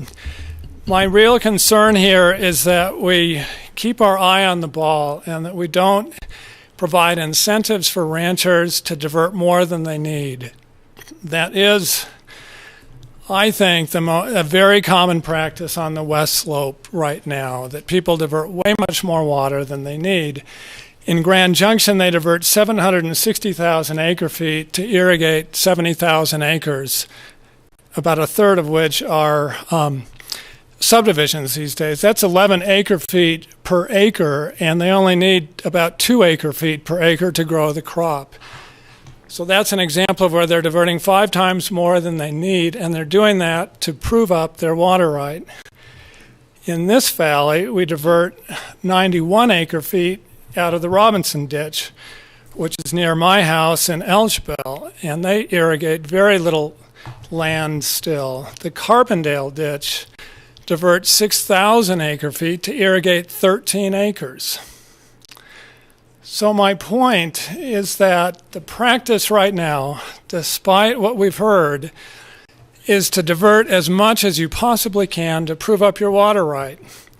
And Kevin Ryan emphasized that. He said eventually, if you divert less than your total water right, you will have a smaller water right in terms of your ability to divert water from the river. So that, in my opinion, is the name of the game in Colorado water. The people are trying to divert the maximum amount possible at every opportunity. On the Crystal River, which got down to 1 CFS in 2012, they diverted a ton of water from September 15th to October 31st after the hay had stopped growing. And so there was really no need to divert that water. What it was doing, it was drying up the Crystal River, and it wasn't growing a hay crop, but it was enabling the ranchers to say, my water right is this big instead of this big. So I don't want to go into this any further, except my point is, if we're going to compensate ranchers for diverting less, I think it has to be if they give up their consumptive use rights, if they actually irrigate less acreage, because then they are suffering an economic loss. I'm all in favor of that. I also agree with Chelsea Congdon that we should incentivize ranchers to be more efficient. I was just speaking with Lewis Meyer yesterday of Schmuster Gordon Meyer. He's now moved down to Mancos, and he lives on a ranch with his children there, and they're irrigating their fields there. Lewis wrote the first draft of the Colorado Basin Implementation Plan that the Colorado Basin Roundtable drafted, so he's very familiar with these issues.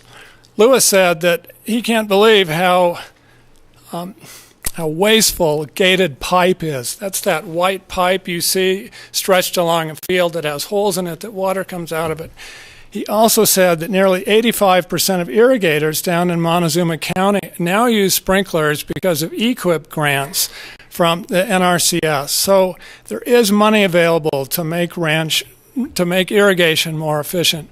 I'm all in favor of this topic, and I'm glad that it's getting this public discussion. But the issue is keeping more water in rivers, and if we pay inefficient irrigators to be a little more efficient, but not very efficient, then we're going to incentivize them to really not become efficient. So I think this is a very slippery slope. Chelsea Brundage is correct that the water law right now favors wasteful water use. I don't think we're that far away from changing this because it's coming up in discussions all the time. I've been part of this for a long time, part of this discussion, and we're finally talking about it at settings like this. I anticipate that we're not going to have a situation where we're diverting 6,000 acre-feet to irrigate 13 acres much longer. Thank you. Thank you. Thanks, Ken. Any other comments? Public comments? Yes.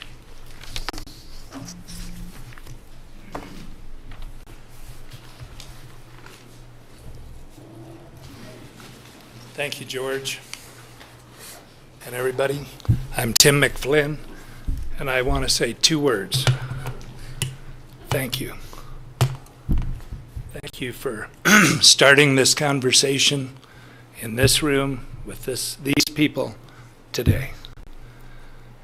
This county has been an innovator, has been willing to experiment and take risks and turn out to be right and to influence other counties for longer than, except for Steve, who almost grew up here, most of us have lived here. I want to make a correction, and Ken has been working on these issues harder than anybody writing a book, but he said, Chelsea said Colorado water law encourages waste. The correction is, what she said was, it allows innovation. It allows experimentation. If you think about what Bill Fales and Kevin Ryan and Alan Martellero and Amy Bedi said today. And I want to thank you for this first step. Thanks, Tim. Any other public comments? No, we're not going to go back again. New comments because we're running short of time. Good morning. I'm Rick LaFaro with Roaring Fork Conservancy. I would like to echo most of what everyone else has said, and particularly Tim McFlynn's comments. Really commend the board for having this discussion. Certainly a lot of caring people in the room, a lot of deep expertise, and I would say that we all value many of the same things in seeing green spaces in agriculture, in production, and in seeing healthy rivers. And I'm confident that this team and this group can come up with some creative solutions to start to change things. We've got to continue to knock at the door and continue to try to be flexible and creative, or else nothing's going to change. So I just appreciate the work that everyone behind me has put in and the work that everyone in front of me is going to be putting in. We'd like to certainly offer our expertise in any way that we might be able to be helpful in the process, but certainly commend you all again, and let's keep everything moving forward, civil and productive, because I'm confident that 10 or 20 years down the road, many people will look back at the discussion that started today and how we start looking at the future of our landscape and our rivers. Thank you. Thanks, Rick. Thanks, Rick. Yes. Young lady, step up. Thank you very much, Dorothea Ferris. Very briefly, I notice on your memo for today's meeting, it says it's staff's recommendation that the BOCC direct development of a policy and refer to your organizations with direction as to policy scope and information based on today and forever. There's so many groups working on this. I'm sure you all know because you've helped with this. The Crystal River is one of the few not diverted out of its watershed, and no dams, no diversions to the Front Range. We in the Crystal River Valley want to keep it that way, especially in Pitkin County, and thanks you for your work on that, but this needs to be directed to all the users who are the people who live there, live in the Crystal Valley. We use it by looking at it, a lot of us, and that needs to be protected. And I appreciate your concern, and I hope you'll make that decision to move forward. I think hearing the information is great, but we need to hear direction from the board to accept this policy, this recommendation to the board to approve moving forward with this policy development. And I assume that's what's coming out of this meeting. Thank you. Thank you. Yes.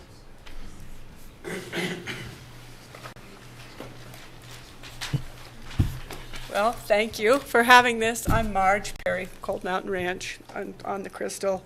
I just wanted to address, without any practice, Ken Ransford's comments on the importance of efficiency and sprinklers and whatnot. I think you have to think back to specifics, as we've heard in here before. Every situation is different, and you cannot just say sprinklers or better ditches or whatever are the answer. It depends on your elevation. It depends on your soil. It depends on where you are on the river and who has takeouts and headgates and whatnot. So don't try and put it all into one easy answer, because everything is very different, every situation. Well, let me see, I had something. You guys yourselves, Pitkin County hired Golder Associates a few years ago, and they were incredibly knowledgeable. They came and monitored our riparian area. They said you'd be crazy to put a sprinkler in on anywhere on the Crystal because of it's so high up in the river system that water that drains back, you know, it benefits other river users anyway. Our water, our flood water that sinks down and it recharges the river late in the season, which is important. And then, anyway, their opinion was sprinklers would not be beneficial there. So you can talk to all kinds of experts. And then I'd like to just make one last address about the Water Conservation Board, but this working with their system, what they're proposing, would protect against both historical consumptive use and abandonment through the House Bill SB 19. So I don't think that's a huge worry. I think you can address leaving that water in the river through SB 19, and it will protect the historic consumptive use and abandonment if you look into it. Thank you. Thanks, Marge. Thanks, Marge. Any other comments? No, we're not coming back again. No, we're not coming back again. Everybody else wants to come back too, Bill. I'm sorry. So if there's nobody that has not spoken yet, I'm going to close the public comment. Thank you all very much, and bring it back to the board.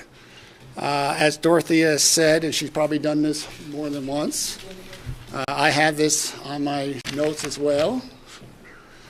But you know, what I'm taking away from today's discussion is we have some great resources here in Pickens County and within the state, and aren't we so fortunate to have these resources? And yes, we should and we will tap into all these resources as we're moving forward. The recommendation from staff that we have talked about previously is for the BOCC to direct the development of a policy, and as part of that process, for the next step, for us to refer this to a joint session of the Open Space and Trails Board with the Healthy Rivers and Streams Board.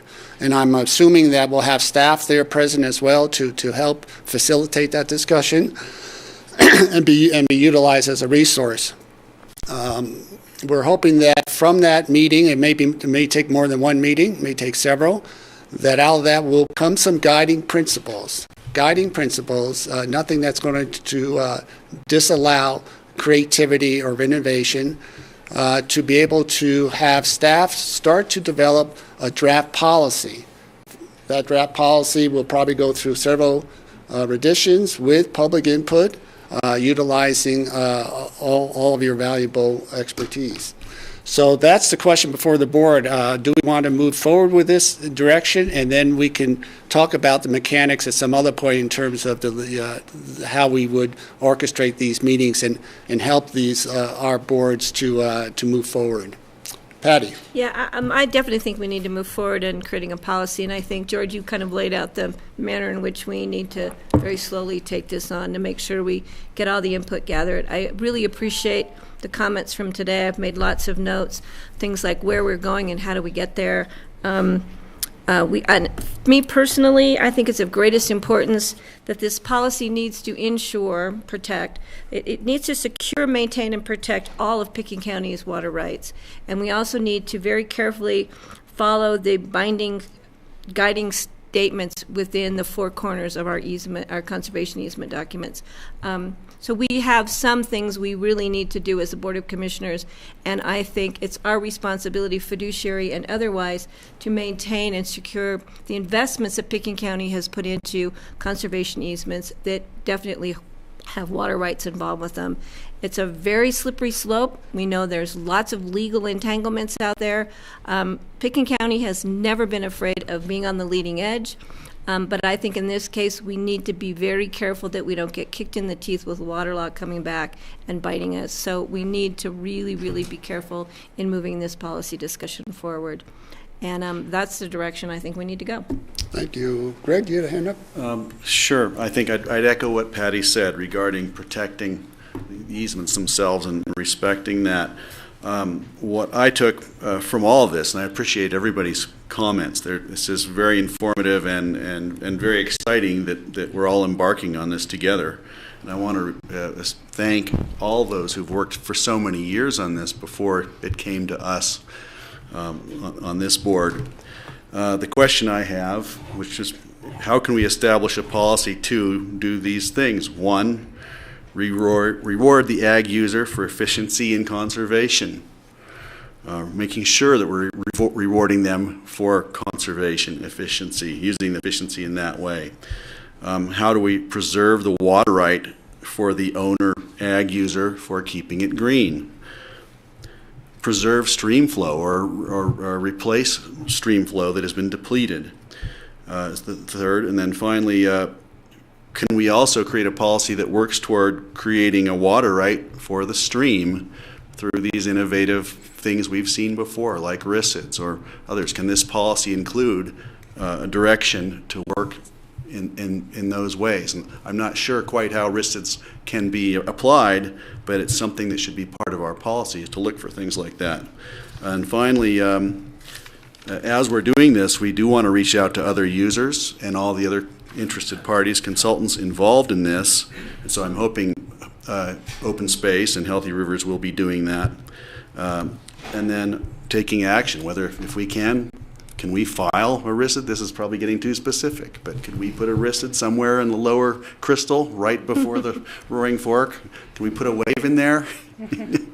Probably not, is from what I'm getting here. But this is where I'd like to see the policy go, with all these opportunities coming forward. So thank you all.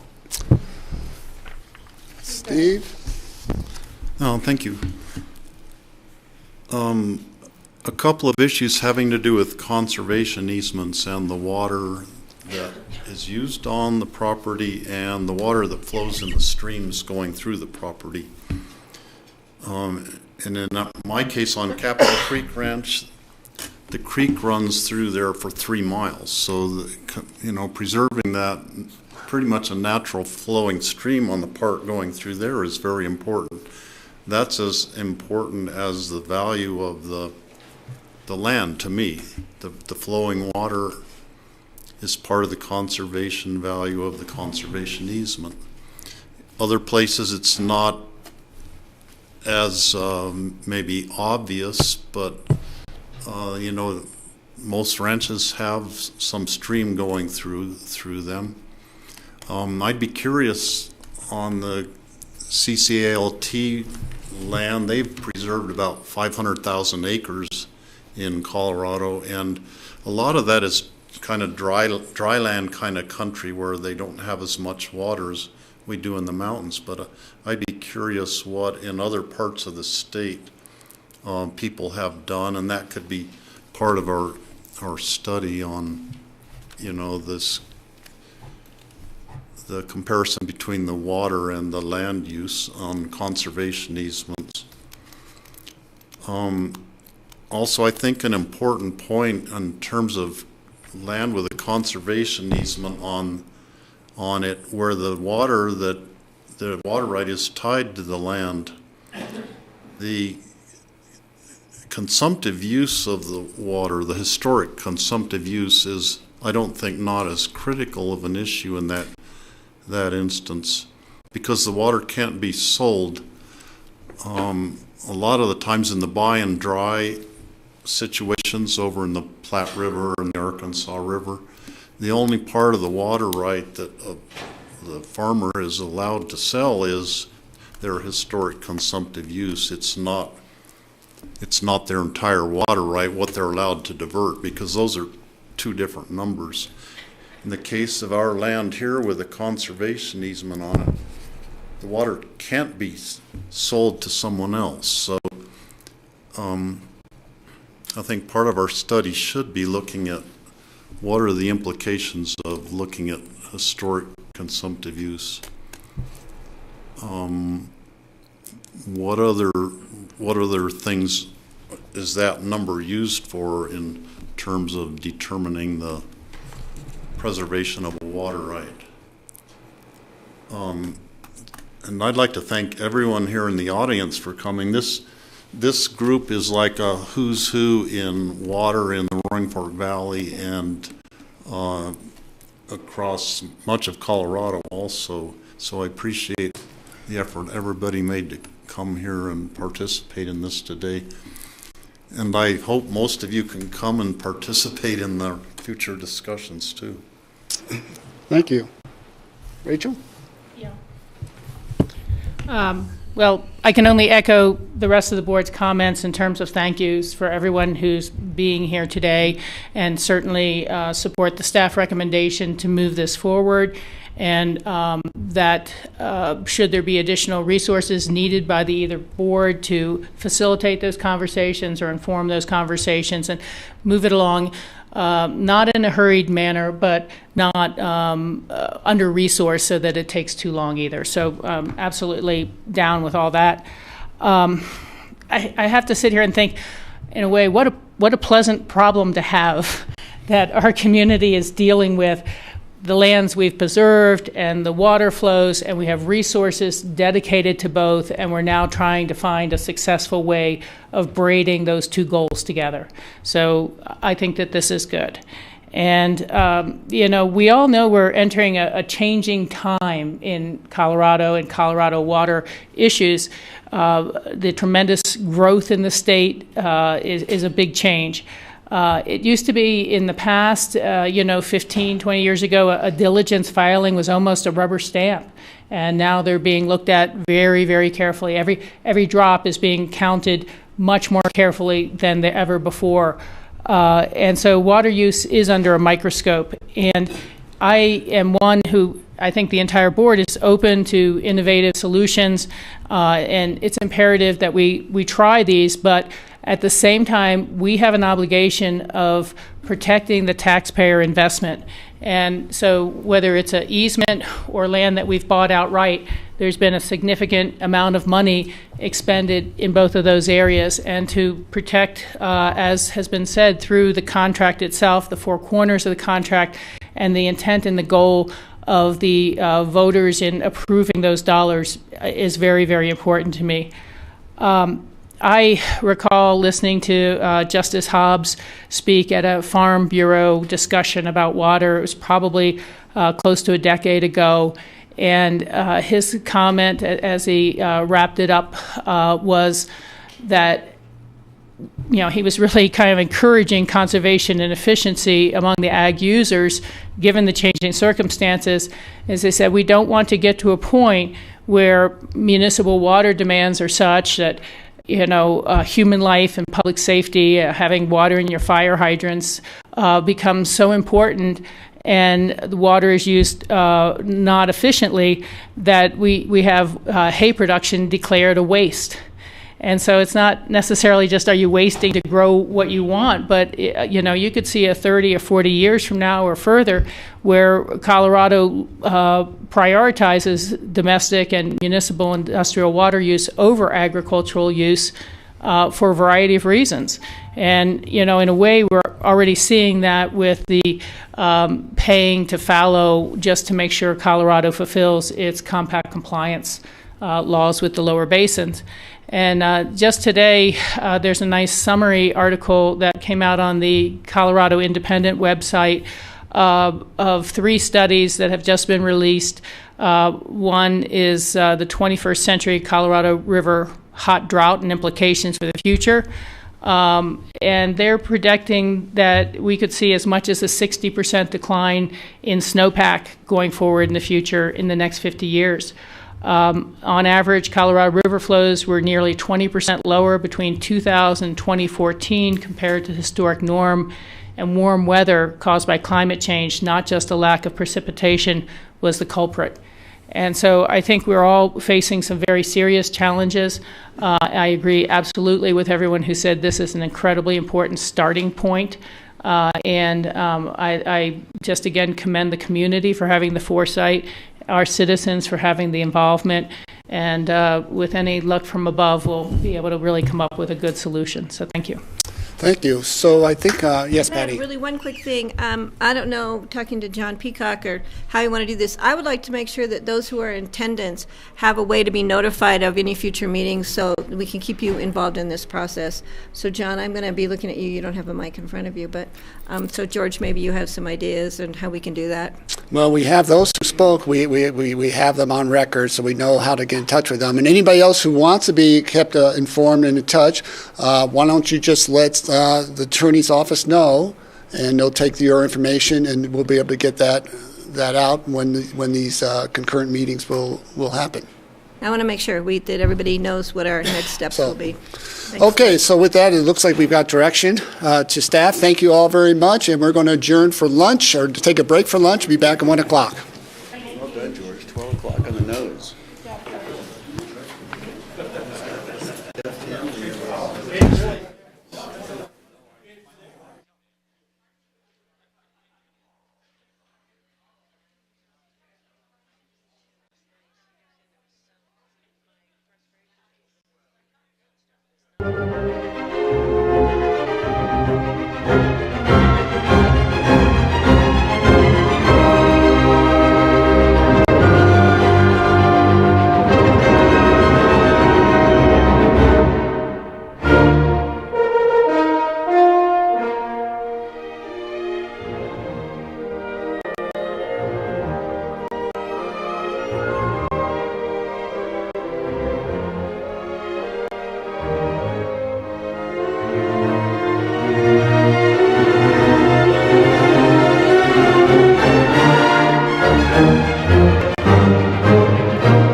Alle Menschen werden Brüder und ein sanfter Frieden.